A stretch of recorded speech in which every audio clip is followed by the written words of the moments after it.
ರಾಜ್ಯದಲ್ಲಿ ದಿನದಿಂದ ದಿನಕ್ಕೆ ಬಿಸಿಲಿನ ತಾಪ ಏರುತ್ತಿದ್ದಂತೆ ಮಂಡ್ಯ ಜಿಲ್ಲೆಯ ಮದ್ದೂರಿನ ಎಳನೀರು ಮಾರುಕಟ್ಟೆಯಲ್ಲಿ ವಹಿವಾಟಿನ ಕಾವು ಜೋರಾಗಿದೆ.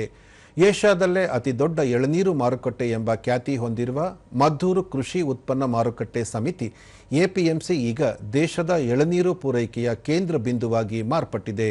ಈ ಕುರಿತು ಒಂದು ವರದಿ. ಸಕ್ಕರೆ ನಾಡು ಮಂಡ್ಯ ಜಿಲ್ಲೆಯ ಮದ್ದೂರು ಅಂದರೆ ನೆನಪಾಗೋದು ವಡೆ ಮತ್ತು ಎಳನೀರು.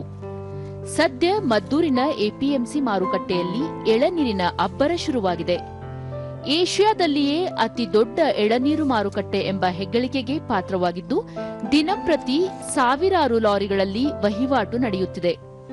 ಕೇವಲ ಮಂಡ್ಯ ಮಾತ್ರವಲ್ಲದೆ ತಮಿಳುನಾಡು ಹಾಗೂ ಆಂಧ್ರಪ್ರದೇಶದಿಂದಲೂ ಎಳನೀರು ಮಂಡ್ಯಕ್ಕೆ ಬರಲಿದೆ. ಮದ್ದೂರಿನ ಎಳನೀರು ತನ್ನ ವಿಶಿಷ್ಟ ರುಚಿ ಮತ್ತು ಗುಣಮಟ್ಟಕ್ಕೆ ದೇಶಾದ್ಯಂತ ಹೆಸರುವಾಸಿ. ಹೀಗಾಗಿಯೇ ಇಲ್ಲಿನ ಎಳನೀರಿಗೆ ಮುಂಬೈ, ದೆಹಲಿ, ಗುಜರಾತ್ ಹಾಗೂ ರಾಜಸ್ಥಾನದಂತಹ ರಾಜ್ಯಗಳಲ್ಲಿ ಭಾರೀ ಬೇಡಿಕೆ.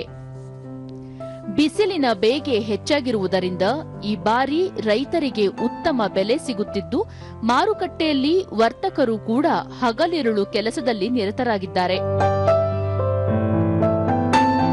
ದೂರದರ್ಶನದೊಂದಿಗೆ ವರ್ತಕರ ಸಂಘದ ಉಪಾಧ್ಯಕ್ಷ ಉಮೇಶ್, ಮದ್ದೂರಿನ ಎಳನೀರಿಗೆ ದೇಶಾದ್ಯಂತ ಹೆಚ್ಚಿನ ಬೇಡಿಕೆ ಇದೆ. ಕಳೆದ ಬಾರಿ ಉತ್ತಮ ಮಳೆಯಾಗಿದ್ದರಿಂದ ಗುಣಮಟ್ಟದ ಫಸಲು ಬಂದಿದೆ. ಉತ್ತರ ಭಾರತಕ್ಕೆ ನಿರಂತರವಾಗಿ ಎಳನೀರು ಸರಬರಾಜು ಆಗುತ್ತಿದೆ ಎಂದರು. 13-14 ಲಕ್ಷ ಮಾಲ್ ಈಗ ಬರ್ತಾ ಇದೆ. ಬಟ್ ಹೋದ ವರ್ಷಕ್ಕಿಂತ ಈ ವರ್ಷ ಎಳ್ನೀರು ಮಾರ್ಕೆಟ್ ಚೆನ್ನಾಗಿ ಬರ್ತಾ ಇದೆ.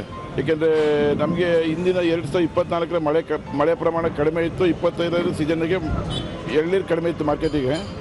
ಹೋದ ವರ್ಷ ಸ್ವಲ್ಪ ಮಳೆ ಚೆನ್ನಾಗಾಗಲಾಗಿ ಮತ್ತು ಡ್ಯಾಮ್ ಕೂಡ ತುಂಬಲಾಗಿ ನೀರು ಚೆನ್ನಾಗಿ ಎಲ್ಲ ಕಡೆ ಸಪ್ಲೈ ಮಾಡಲಾಗಿ ಈ ಸಲ ಎಲ್ಲಿ ಚೆನ್ನಾಗಿ ಬಂದಿದೆ ಫಸಲು ಎಲ್ಲ ಕಡೆ ಈ ಸಲ. ಕಾರ್ಮಿಕ ಸಚಿನ್, ಎಳನೀರು ಸಾವಿರಾರು ಜನರಿಗೆ ಕೆಲಸ ದೊರಕಿಸಿಕೊಟ್ಟಿದೆ. ಆದರೆ ಸಾರಿಗೆ ವ್ಯವಸ್ಥೆ ಇನ್ನೂ ಸ್ವಲ್ಪ ಸುಧಾರಿಸಬೇಕು. ಮರಗಳಿಗೆ ಬರುವ ರೋಗ ತಡೆಗಟ್ಟಲು ಕೃಷಿ ಇಲಾಖೆ ಔಷಧಿ ನೀಡಿದರೆ ರೈತರಿಗೆ ಮತ್ತಷ್ಟು ಅನುಕೂಲವಾಗುತ್ತದೆ ಎಂದು ಮನವಿ ಮಾಡಿದರು. ಟಾಪ್ ಎಳ್ನೀರು ರೈಟು ಇವಾಗ ಒಂದು 55 ರೂಪಾಯಿ ಐತೆ. ಎರಡನೇ ಕ್ವಾಲಿಟಿ ಎಳ್ನೀರು ಈಗ 30-35 ಹಿಂಗೆ ನಡೀತೈತೆ. ಎಳ್ನೀರ್ ಮೇಲೆ ಡಿಫ್ರೆಂಟು ಕ್ವಾಲಿಟಿ ಎಳ್ನೀರೆಲ್ಲ ಉತ್ತಮವಾಗಿ ಬರ್ತೈತೆ ಮಾರ್ಕೆಟ್ಗೆ. ಇನ್ನೂ ಮಳೆ ಸಮೃದ್ಧಿಯಾಗಿ ಇನ್ನೂ ಮಾರ್ಕೆಟ್ಗೆ ಮಾಲ್ ಬರಬೇಕು. ವ್ಯಾಪಾರಿ ಯೋಗೇಶ್, ಕಳೆದ ವರ್ಷಕ್ಕಿಂತ ಈ ಬಾರಿ ಇಳುವರಿ ಚೆನ್ನಾಗಿದೆ. ಬಿಸಿಲಿನ ತಾಪ ಹೆಚ್ಚಾದಷ್ಟು ಎಳನೀರಿಗೆ ಬೇಡಿಕೆ ಹೆಚ್ಚಾಗುತ್ತಿದೆ ಎಂದರು. ಹೋದ ವರ್ಷ ಇಳುವರಿ ಇರಲಿಲ್ಲ, ಈ ವರ್ಷ ಸ್ವಲ್ಪ ಮಳೆಯಾಗಿ ಇಳುವರಿ ಚೆನ್ನಾಗೈತೆ. ಆದಷ್ಟು ರೇಟು ಪರವಾಗಿಲ್ಲ. ಇವಾಗ ಒಂದು 10 ದಿನ ಚೆನ್ನಾಗೈತೆ. ಬಿಸಿಲು ಜಾಸ್ತಿ ಇರೋದ್ರಿಂದ ಇಳುವರಿ ಬರ್ತಾಯಿತ್ತು. ಇಳುವರಿ ಸ್ವಲ್ಪ ಇವಾಗ ಡೌನ್ ಆಯ್ತದೆ ಎಳ್ನೀರು. ಇವಾಗ ಇಳುವರಿ ಡೌನ್ ಆಗಿರೋದ್ರಿಂದ ಎಳ್ನೀರು ರೇಟ್ ಅಪ್ ಆಗ್ತಿದೆ. ಬಿಸಿಲು ಜಾಸ್ತಿ ಇರೋದ್ರಿಂದ ಸ್ವಲ್ಪ ರೇಟ್ ಜಾಸ್ತಿ ಆಗೈತೆ ಇವಾಗ. ಮತ್ತೋರ್ವ ವ್ಯಾಪಾರಿ ರಾಜೇಂದ್ರ, ಇಲ್ಲಿನ ಹರಾಜು ಪ್ರಕ್ರಿಯೆ ಪಾರದರ್ಶಕವಾಗಿ ನಡೆಯುತ್ತಿದೆ. ಎಳನೀರು ಲಾಭದಾಯಕವೂ ಆಗಿರುವುದರಿಂದ ರೈತರು ತೆಂಗು ಬೆಳೆ ಕಡೆಗೆ ಒಲವು ತೋರಿಸಬೇಕು ಎಂದು ತಿಳಿಸಿದರು. ಒಂದು 40-50 ರೂಪಾಯಿ ಓಡ್ತಾ ಇದೆ.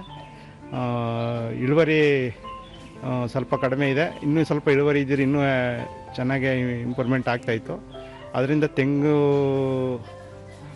ನೆಟ್ಟಿ ಜನರು ಒಳ್ಳೆ ಇಳುವರಿ ಪಡ್ಕೋಬೇಕು ಅಂತ ಈ ಮೂಲಕ ಎಲ್ಲರಲ್ಲೂ ಕೇಳ್ಕೊತಾ ಇದ್ದೀವಿ.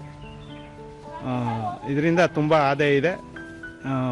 ಹೋದ ಬಾರಿಗೂ ಈ ಬಾರಿಗೂ ಕೇಳ್ಕೊಂಡೋಗ್ಬೇಕು ಅಂದರೆ ಈ ಬಾರಿ ಒಂದು 10 ರೂಪಾಯಿ ಜಾಸ್ತಿನೇ ಇದೆ. ಒಟ್ಟಾರೆಯಾಗಿ ಒಂದೆಡೆ ಬಿಸಿಲಿನ ಝಳ, ಇನ್ನೊಂದೆಡೆ ಎಳನೀರಿನ ಲಾಭ. ಮದ್ದೂರು ಮಾರುಕಟ್ಟೆಯ ಈ ಚಟುವಟಿಕೆ ರೈತ ಸಮುದಾಯಕ್ಕೆ ಹೊಸ ಭರವಸೆ ಮೂಡಿಸಿರುವುದಂತೂ ಸುಳ್ಳಲ್ಲ.